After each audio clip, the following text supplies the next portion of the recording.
বন্ধুসকল আজি মই তোমালোকৰ ওচৰলৈ আনিছোঁ অন্য এখন কিতাপ। কিতাপখনৰ নাম হৈছে পেন পেন আহিছিল। কিতাপখন হৈছে এইখন। কিতাপখন হৈছে কল্পবৈজ্ঞানিক এখন শিশু উপন্যাস আৰু এই কিতাপখন হৈছে পেন পেন চিৰিজৰ ৩ নম্বৰ কিতাপ। কিতাপখন লিখিছে বন্দিতা ফুকনে। তোমালোকে জানানে তেওঁ এগৰাকী অতিকৈ জনপ্ৰিয় লেখিকা আৰু তেওঁৰ কাহিনীৰে এখন টিভি চিৰিয়েলো প্ৰদৰ্শন হৈছে।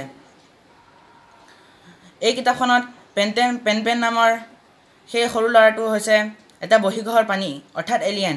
সেই বহিঃগ্ৰহৰ প্ৰাণীটোৰ বন্ধুসকলৰ ভিতৰত আছিল মিনু নামৰ দেউতাকবিহীন ছোৱালী, খুন্তি নামৰ ল'ৰাটো, আকাশ আদিকে ধৰি নানা ধৰণৰ তাৰ বন্ধু আছিল।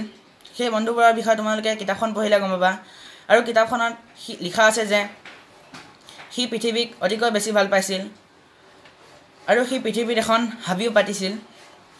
সেই হাবিখনত এবাৰ বনভোজ খাবলৈ যাওঁতে দীপংকৰ নামৰ সেই উৎপতীয়া ল'ৰাটো হাবিখনত অকলে মনে মনে ঘূৰি ফুৰিছিল। তাক এটা ঢেকীয়াপতীয়া বাঘৰ পৰা বচাবলৈ পেন পেনে কি কাণ্ড কৰিছিল সেইবোৰ তোমালোকে কিতাপত পঢ়িলে গম পাবা।